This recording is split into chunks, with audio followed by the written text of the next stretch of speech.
defend that championship, it'll be you against 29 other men in the Royal Rumble match. العد التنازلي خلاص بدأ، وكلنا عارفين ان ماتش الرويال رامبل مش بس مفاجآت، ده كمان صراع كبير للصمود. النهارده مش جاي اقولك مين فاز، انا جاي اقولك مين هما الايرون مان الحقيقي اللي رجله كانت مستمرة في الحلبة وما خرجش. من ريك فلير لدانيال براين وقصص ناس نسيتها من زمان. اداء الايرون مان في الرويال رامبل بقى حاجة بتحصل كل سنة تقريبا، يعني مصارع يبدأ من اول الماتش تقريبا ويفضل مكمل لحد النهاية. واحد تقدر تبني حواليه لقطات وحركات كتير، واحد يدي للماتش روح ونظام وهوية واضحة، وغالبا الايرون مان ده بيكسب الماتش. بس الدور ده مش لأي حد، ده دور معمول لناس معينة، ناس الشركة واثقة انهم يقدروا يشيلوا اكبر ماتش في السنة على ظهرهم. ففي الفيديو ده جايب لك قائمة اعظم 10 اداءات ايرون مان في تاريخ الرويال رامبل. فلو عايز تعرف مين هم ال10 ابطال اللي عمل المستحيل، كمل الفيديو ده للاخر ويلا بينا ندخل في الموضوع.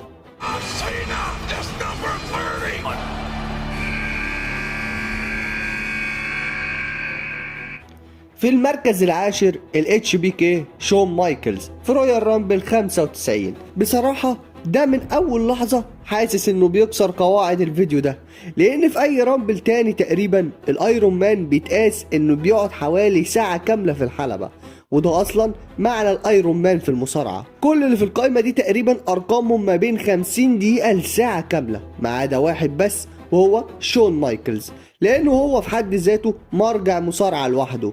مشاركة شون مايكلز في رويال رامبل 95 كانت 38 دقيقة بس، والسبب هو ان WWF وقتها كانت قلقانة من فكرة ان حد يدخل من رقم واحد ويكمل للآخر لأول مرة في التاريخ، فغيروا نظام الرامبل وخلوا كل مصارع يدخل بعد 60 ثانية، يعني كل دقيقة بالظبط. يا نهار ابيض، رغم ان الرامبل ده كان مستحيل بشكل كبير جدا، الا ان اداء شون مايكلز هنا بيفضل ايقوني بكل المقاييس. مرة تانية شون مايكلز واقف لوحده بصمود بطولي، وبيقف قدام اي حاجة، وبيشيل عبء مهمة شبه مستحيلة، وده بالظبط اللي مفروض اي اداء ايرون مان يبقى عليه. حتى في اسوأ ماتش رامبل الايرون مان الصح بيبان. وفي المركز التاسع بيكون معانا ايرون وومن مش ايرون مان، وهي ساشا بانكس في رويال رامبل 2018. ساشا بانكس هي مرسيدس ماني دلوقتي، واللي لحد دلوقتي عامله صداع مزمن لجمهور الاي دبليو. ساشا عملت كل حاجه اول مره للستات في تاريخ WWE. هي بتكون اول مين ايفنت في NXT، اول ايرون وومن ماتش، اول هيلين ناسيل، واول مين ايفنت في عرض شهري. فكان طبيعي جدا ان لما يجي وقت اول رويال رامبل نسائي في التاريخ تطلع ساشا رقم واحد، وتبقى اول ايرون وومن في تاريخ الرامبل. والجميل كمان ان وجودها خلى الرامبل كله متماسك اكتر، لان بصراحة اول رامبل نسائي كان شوية لخبطة، عدد قليل من نجمات المين روستر، ورجوع اسماء قديمة كتير بدافع النوستالجيا. بس رحلة ساشا اللي قربت على ساعة كاملة خلت الماتش واقف على رجليه، كانت بتخبط مع اي واحدة تدخل لها، وده بيأكد قد ايه ان ساشا عظيمة. وده بيفهمك ليه اداء الايرون مان مهم جدا، لانه ببساطة بيمنع الماتش من انه يقع ويتفك.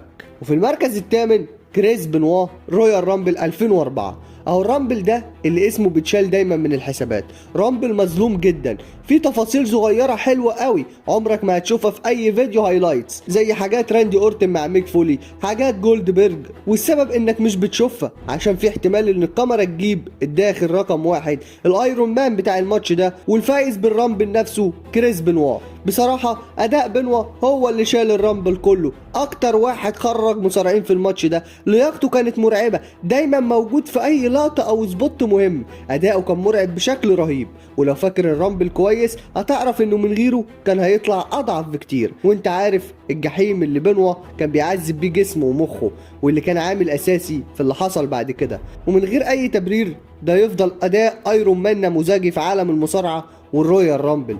وفي المركز السابع كريس جيريكو رويال رامبل 2013 و2016 و2017. 3 سنين مختلفين وثلاث اداءات ايرون مان من نفس الشخص. يا ساتر يا رب، كريس جيريكو قدم اداء ايرون مان في الرامبل 3 مرات كامله، واللي يجننك اكتر انه عملها سنتين ورا بعض، في 2016 و2017. في 2013 كريس جيريكو دخل رقم 2 وقعد في الحلبة 47 دقيقة، وهنا بالتساوي مع كين ودولف زيجلر.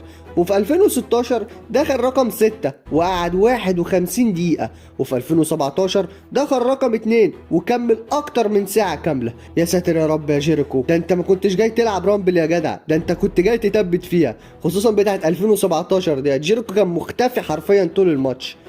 ورغم ان جيريكو كان ايرون مان 3 مرات، لكن عمره ما كسب رويال رامبل في مسيرته خالص، وده جنان، خصوصا انك بتتكلم عن اسطوره وبطل عالم سابق في عالم المصارعه، ومفروض يبقى عنده مين ايفنت على الاقل في راس المنيا 20، وكمان 28 اللي اتحرم منها هو وسي ام بانك. بس على الاقل كان عنده رقم قياسي واحد باسمه، وهو اطول وقت اجمالي في الحلبة، تقريبا 5 ساعات كاملة على مدار 11 رويال رامبل. فده اسمه عبث، والعبث هنا ان بعد كل ده عمره ما فاز بالرويال رامبل. وبس كده، تعالوا نروح للمركز اللي بعده.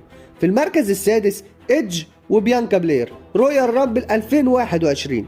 بصراحة رامبلات 2021 كانوا غربة شوية، مش وحشين لأ، التنظيم كان كويس، المواهب كانت تقيلة، وفي لحظات ممتعة كتير، ولكن العيب هنا اللي ما كانش فيه جمهور وقتها، فدي كانت بتقتل المتعة شوية.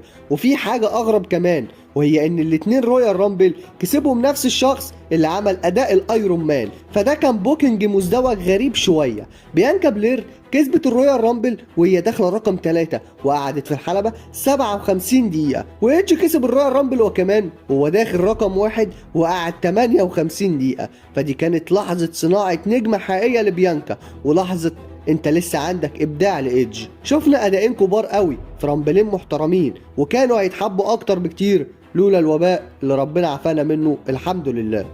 وفي المركز الخامس ري ميستيريو، رويال رامبل 2006. المضحك بقى ان الناس كلها دايما كانت بتتكلم عن اداء ري ميستيريو الرهيب فعلا في رامبل 2006 اللي قعد فيه ساعة ودقيقتين، وبتتجاهل تماما ان في نفس الرامبل تريبل اتش قعد ساعة كاملة وطلع 6 مصارعين نفس عدد ري ميستيريو بالظبط. بس لا، الرقم القياسي والشهرة راحوا لري ميستيريو، وده بيضحكني بشكل جامد والله، خصوصا مع عصر الروزلس اجريشن وعهد الرعب بتاع تريبل اتش. لكن بعيدا عن المعلومه ديت، ده كان عرض عظيم قوي لري ميستيريو، والكلام ده كله يخليني اقول ان لو شون مايكلز وكريس بنوا كانوا النموذج المثالي للترقيه من الابر ميد كارد للمين ايفنت، فري ميستيريو كان قلب وروح الرامبل ده، وزادت قيمته العاطفيه كمان عشان كان مكرس الماتش ده لصديقه الراحل ايدي جاريرو. ري ميستيريو وقته في الحلبة كان قياسي، والاكتر من 10 سنين فضل اطول زمن فردي في تاريخ الرويال رامبل لحد ما وصلنا للمركز الرابع. عشان معانا في المركز الرابع الاسطورة دانيال براين في عرض جريتست رويال رامبل 2018 في السعودية، اليوم اللي العيلة المالكة السعودية قررت تشتري رويال رامبل وتزود عليه 20 مصارع زيادة. حرفيا كان عظيم قوي بالنسبة لهم بغض النظر عن العرض الزبالة اللي حصل. بس اصل يعني ايه اللي يخلي الرويال رامبل عظيم؟ طبعا انك تحشر اكبر عدد ممكن من الميد كاردرز والعشوائيات اللي بتحصل. لكن بصراحة الرامبل نفسه كان تعبان، بس مفيش اي انكار ان شخص واحد حاول يشيل الليلة دي كلها على كتافه، وهو دانيال براين. دخل رقم 1 وقعد في الحلبة ساعة و16 دقيقة، اداء ايرون مان حقيقي في عرض ما كانش مستاهله. حرفيا براين عمل ماتش اسطوري في الماتش ده، وكمان قعد وقت كبير جدا، بس للاسف زيه زي الواي تو جي كده، براين عمره ما كسب رويال رامبل في حياته، وده اجرام رسمي بجد. بس على الاقل معاه رقم قياسي، ومش شايف اي حد هيقرب منه في اي وقت قريب. لكن حتى لو النسخه ديت من الرامبل كانت زباله، بس يا سلام على الاداء، اداء سوبر هيرو من احسن واحد دخل ماتش رامبل وعمل فيه اداء في التاريخ، ساعه و16 دقيقه، وقت غير طبيعي من الاسطوره. وفي المركز الثالث ستون كولد ستيف اوستن، رويال رامبل 97. من احلى الحاجات في الرويال رامبل انه بيدي فرصه للمصارعين يعملوا اسم ليهم، يبعتوا رساله وفرصه للدبليو دبليو اي تقول للجمهور احنا واثقين في كذا، ده الراجل اللي هيشيل الشركه. بس في سنه 97 لما كان ستون كولد هو الشخص ده، الجمهور قال ايوه ده تمام قوي. نجوميه اوستن كانت بتطلع واحده واحده في سنه 96 مع شخصيه ستون كولد ومباراته الاسطوريه ضد بريت هارت في سرفايفر سيريس. لكن رويال رامبل 97 ده اللي صنعه بجد، وبرضه خلاه يشتغل على نفسه كتير. ستون كولد دخل رقم 5، قعد 45 دقيقة، طلع 10 مصارعين، وحطم رقم هالك هوجن القياسي وقتها. بس الأهم ان في كذا لحظه في الماتش اوستن كان مطلع كل اللي في الحلبه، واقف لوحده سبوت جامد، والدبليو دبليو اي بتقول لنا اهو ده هو ده الدبليو دبليو اف نفسها في العصر الجديد. وحركه ان اوستن يقعد على الكورنر ويبص في ساعته كانت عبقريه بجد، والحركه ديت رجعوا استخدموها بعدها ب5 سنين تقريبا في رويال رامبل 2002. وفي المركز الثاني النيتشر بوي ريك فلير، رويال رامبل 92. رامبل 92 كانت تحفة فعلا، وعلى عكس ممكن ما تتخيل عشان قديم بجد، ولكن لما تتفرج عليه دلوقتي هتلاقيه عرض لسه على وضعه. وسبب كبير من ده هو الرهانات، ودي كانت أول مرة في التاريخ تكون بطولة الدبليو دبليو اف على المحك جوه ماتش الرامبل. يعني عندك ريك فلير، هالك هوجان، اندرتيكر، تيد بياسي، رودي بيبر، كل دول كانوا بيتخانقوا على لقب الشركة جوه ماتش الرامبل، فكان أي واحد فيهم كان منطقي جدا يطلع بطل، بس طبعا لازم يكون ريك فلير، عشان دي كانت الطريقة الوحيدة اللي نخلي بيها هالك هوجان ضد ريك فلير في راس المنيا 8. استنى لحظة، على أي حال ده أداء أيقوني من كل الزوايا، وكان أول ايرون مان يكسب الرامبل في التاريخ بعد أكتر من ساعة في الحلبة. وفي الرامبل ده تقريبا تحس إن الرامبل كله كان مبني حوالين ريك فلير، وده لأنه فعلا كان كده. على الورق ممكن يكون ده أعظم أداء ايرون مان في تاريخ الرويال رامبل، بس مش المفضل عندي. أما المفضل عندي ورقم واحد بالنسبة لي البيج ريد ماشين كين رويال رامبل 2001.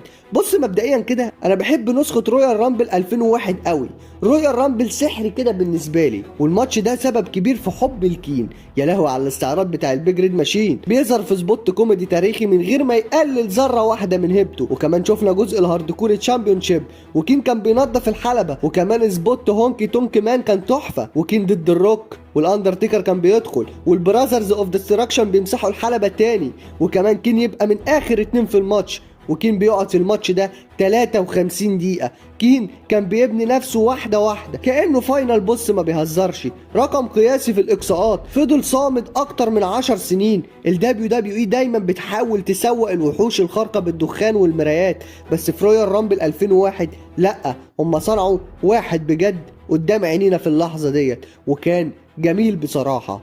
رامبل رامبل رامبل، أنا عايز أبقى ايرون مان في ماتش الرامبل.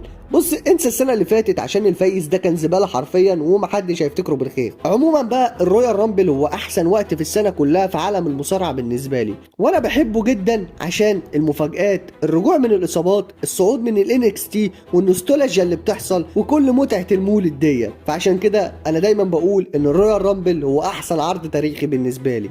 وبكده بنكون وصلنا لنهاية رحلتنا مع الرجالة الحديد دول، أبطال أثبتوا إن الرويال رامبل مش بس حظ، ده كان صمود وقوة تحمل أسطورية. أسامي زي ريك فلير وكريس بنوا ودانيال براين كتبوا تاريخهم بأرقام قياسية صعب جدا تتكسر، لكن السؤال هنا مين من الجيل الحالي ممكن يكسر الأرقام ديت في رويال رامبل 2026؟ ومن المصارع اللي انت شايفه إنه مظلوم وكان يستحق إنه يكون في القايمة ديت؟ مستني رأيكم كلكم في الكومنتات تحت الفيديو دلوقتي، شاركونا بذكرياتكم مع الماتشات ديت. ولو الفيديو ده عجبكم وحسيتوا انكم رجعتوا بالزمن ما تنسوش اللايك الجامد بتاعكم، والاهم من كده اشتركوا في القناه وفعلوا زر الجرس عشان يوصل لكم كل جديد والتغطيه الكامله الرويال رامبل 2026 وكل اخبار المصارعه الحصريه كمان. وبس كده خلص الكلام، واحلى سلام على جيش راس الاسلام.